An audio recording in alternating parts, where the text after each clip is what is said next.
Hello and welcome to episode 4 of the Canvas Extra Challenge. Today I thought we could look at some brand styling and development. As a graphic designer, I often work with small businesses in creating their perfect brand.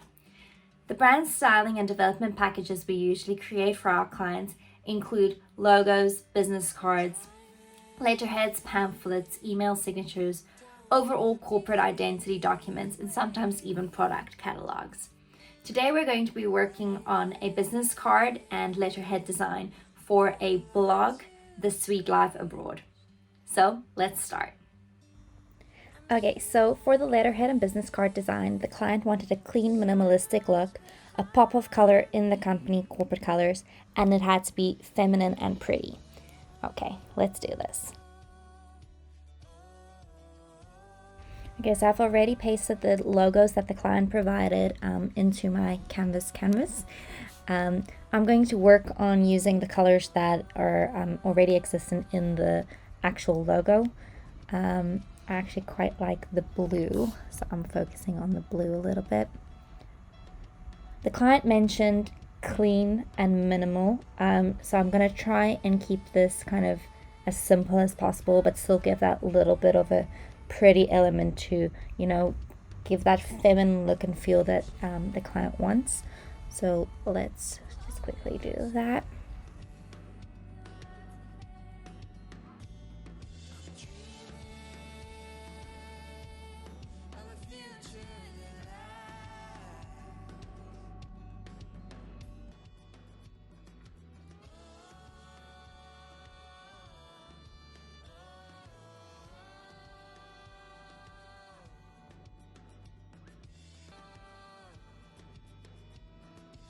Okay, I'm prepping my canvas for the business card design.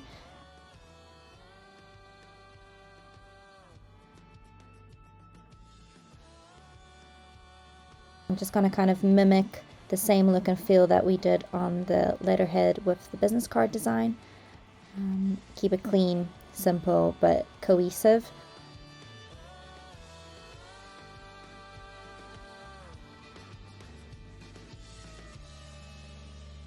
Okay, so something I've noticed now is that I can't view my two pages next to one another.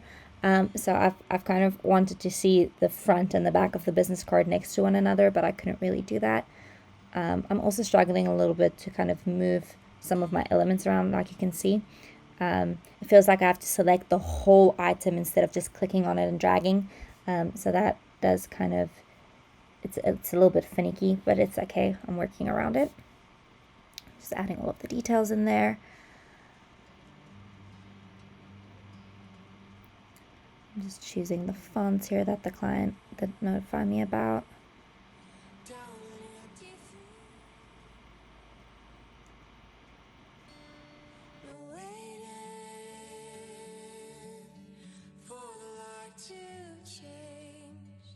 Let's just have everything aligned properly. There we go. Okay, so I'm going to see if I can find a way to kind of view everything next to one another. So just give me 2 seconds to go through everything that I can. No, I'm not really finding it.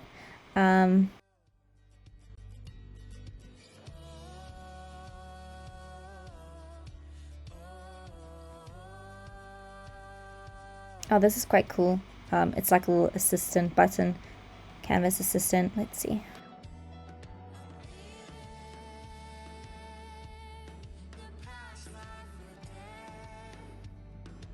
Okay, let's save it as PDF. And this is the overall look and design. There we go. Okay, so now that that's done, let's quickly chat a little bit about the pros and cons and the overall summary of this episode. Okay, so obviously I keep mentioning that this is super user-friendly. I love how easy it is to use this software and how easy the color selection and color palette creation is in it. So I'm actually super pleased with that. I love the clean aesthetic and like the overall minimalistic look and feel of the software.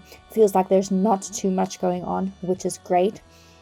And then another pro that I discovered during this episode is the Canvas Assistant section. So that was kind of cool, being able to, if you have a question, put it into the search bar and it kind of gives you prompts and articles to kind of, resolve the issue that you have. So that was kind of cool.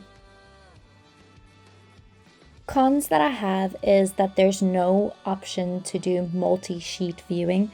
So they call it sheets in Canvas Extra, where I'm used to calling it pages. Either way, there's no way that I can do side-by-side viewing of the pages, and that's what I was trying to find in the Canvas Assistant as well. So I have gone and emailed the client and customer support team to see if maybe, I just don't know where it is. So I will update that when I have feedback on that. And then another con for me was I've been struggling a little bit, and I think you guys could see it in the video, to move some of my elements around, especially like the smaller elements. It's as if I can't like grab and drag it properly or something. So that's just a little bit of a thing for me.